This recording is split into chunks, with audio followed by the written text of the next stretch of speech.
Welcome to Smokin Bulls, the podcast about business, money, and lifestyle. Today we're going to be speaking to Lori Power about being an author and writing books. My name's Tyler. My name's Dave. Let's get into it.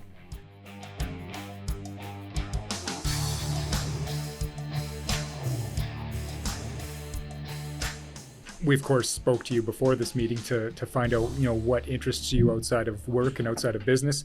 And so to begin, I guess, what are you passionate about outside of your benefits business? I'm passionate about writing. If I were on a desert island and I could bring one thing, it doesn't even have to be a pen. It could be a pencil and a piece of paper. That's it. Like, super easy. People are often surprised because I come across like very much an extroverted, and only my family knows that, in this case, when the cameras are off or when I'm not meeting with somebody, like, it's super quiet. We have a very quiet household when we're not on, and that's it. So you can normally just find me writing. That's good news, because once we've done about 15 of these podcasts, like I said, we should probably have book number 1 ready to go for somebody who wants to go through 25 hours of our video and write it for us.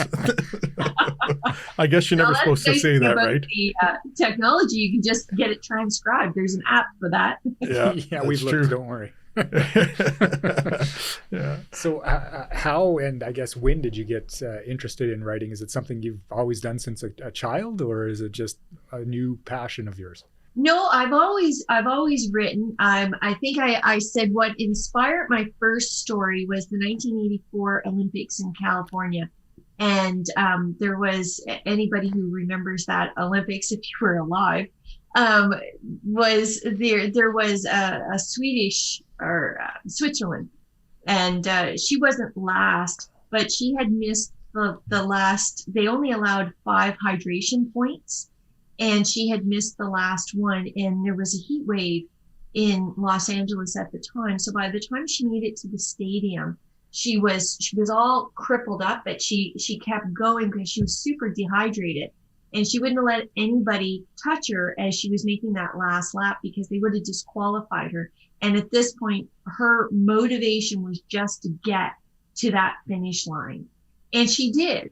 And I remember watching that, and that was the first story I ever wrote, was what does it take to keep going? That's what I wanted to know. And that's what I explored in the writing, is if it were me, would I have come into that stadium with all those people and just said, just take me over, I'm done? But she didn't. She just kept going. And if you ever have an opportunity to see that video, it'll make you cry, because I don't know how she made it around that lap.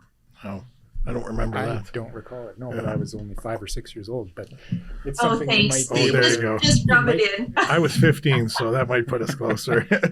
we were the same age, Dave. There we go. Okay. Us old people we'll talk about that then. So, writing books can sometimes, I would think, from an outside perspective, because I've never written any books or anything like that, but it's a kind of a romantic, pastime. I think of it as being, wow, you can create a book from nothing, and it gets published, and then hundreds of thousands of people read it, and you make a movie from it, and it seems like a, very, almost a Hollywood, this kind of perspective is what I take on writing. You obviously do it because it's a passion of yours. So I would look at it like, geez, how do I get my movie made? So that's my. You almost make me want to fall off my chair laughing, but that's my myth. Then write the book.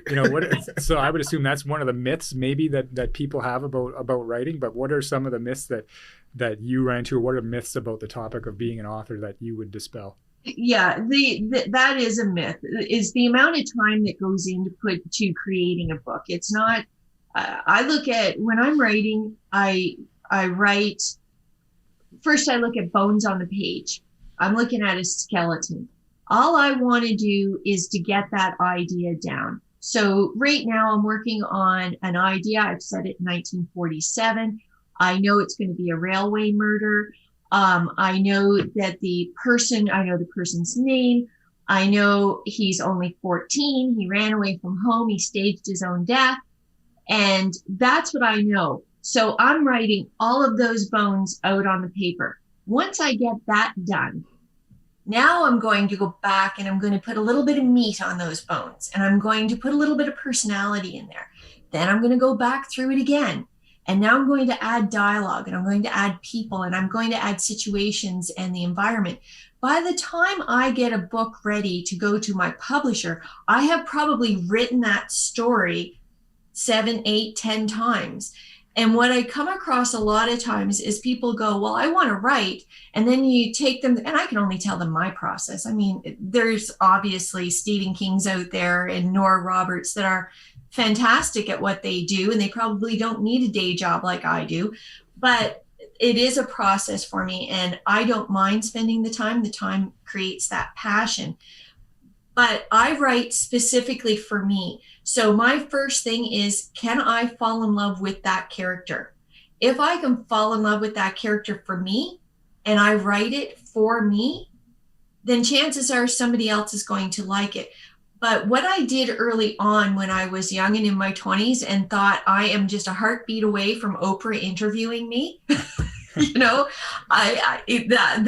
was where, I was writing for an audience that never existed. And I would send stuff out and there'd be nothing but rejection letters.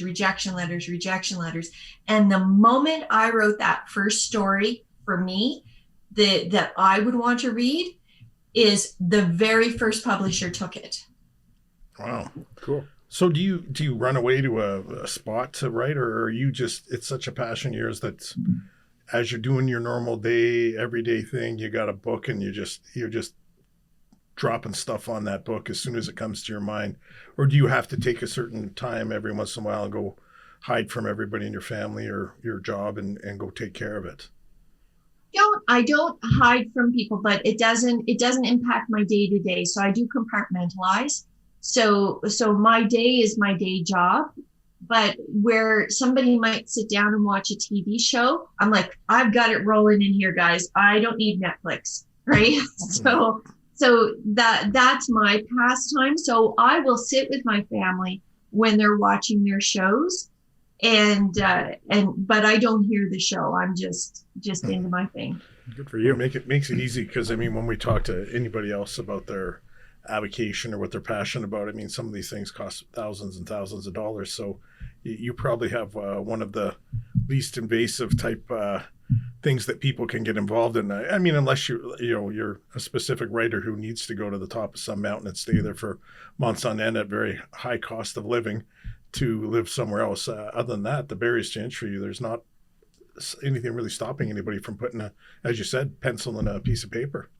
No. And I would never get rid of the day job, to be completely honest, because that's the fodder for the stories. I mean, there is, like, I'll take one I wrote called Hit and Run. It was literally based on an event that happened to me. I was driving slowly. I came up to an intersection. I had the right of way. You know how you have the 2 stop signs on either side, and then you have the right of way. Well, a guy ran the stop sign. I T-boned him, and he ran.